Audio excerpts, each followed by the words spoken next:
Steve Scalise joins us right now, Louisiana Congressman, House Minority Whip. Congressman, always good to see you. Did you witness that? Did you see that? What did you think of that? I did, and look, Neil, it was one of the most disgraceful things I've seen. You know, a State of the Union address. It's a time where we talk about what's great about the country. I mean, the president's theme was the great American comeback, something we all should be celebrating. Clearly, there are political issues that get blended in, and, you know, one side sits down, the other side stands up. Frankly, I was kind of shocked that they would sit down when we were talking about killing terrorists, things that used to unite this country. The fact that they can't even celebrate that. Some of the other things they sat down on, you know, the lowest unemployment for African Americans and Hispanics in the history of our country. We should all celebrate that. But they would sit down for that. So I thought that would look bad for them. But when she did that, ripped the speech, you know, it's just a new low that you see with this impeachment, this personal vendetta that they've had against this president. I think it looks bad upon them. I think people that are watching this at home, you know, that might not agree with everything, that might not be hardcore left or right, that just want the country to be successful, they look at that and they say, wait a minute, these people just don't have the kind of level of respect for what makes America great. And I think in the end, you know, like when you're seeing what's going on in Iowa last night, their party's in a meltdown right now, and maybe it's affecting their better judgment. Well, you know, I don't know. It's almost like my two teenage boys and get separated if they're fighting with one another. But, well, no, you didn't shake my hand, so this was my natural response. We don't know what was going on there. Did you see that it looked like the president deliberately avoided her or the opportunity to shake her hand? No, and I mean, when he came in, he was courteous to her at the beginning of the speech. So, you know, again, I think that optic is going to look bad for her ultimately, and that's something she's going to have to answer for. And if that's what they want their party to represent, I think they're going to lose a lot of middle America, the hardworking people, by the way, who are benefiting from the work that President Trump is doing. He truly is rebuilding this country, and whether you agreed with the policies or not, if they're working, you ought to applaud it. Just because you vote for or against a bill, if the bill actually helps people who are doing better. When he talked about, you know, that young girl who didn't have opportunities in a failing school, and now she's able to go to the school of her choice, everybody should applaud that.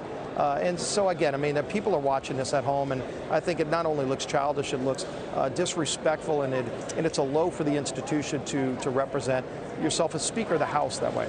You know, there are many on social media following this. Not exactly a quick instant read of the accuracy or what they're, you know, talking or writing about, but they deem this to be a political speech on the part of the president to sort of, you know, get right back in their face and talk about things he knew in that crowd, where half of them, if you think about it, Congressman, wanted to impeach him, remove him from office. And that might still be the case where certainly all 47 Democratic senators tomorrow will want to convict him. Now, he will likely survive that because all the Republicans will vote against doing something like that. So I'm wondering what you make of the divisive nature of this, where half the people in that room wanted the president out, and he was getting right to them, saying, all right, I'm going beyond you. Do you think that was his strategy? Well, I think it was President Trump saying, I'm not going to be deterred. I mean, this is a president who stared down a lot of people. He stares down bad guys and terrorists. He's taken on China. He's taken on Iran.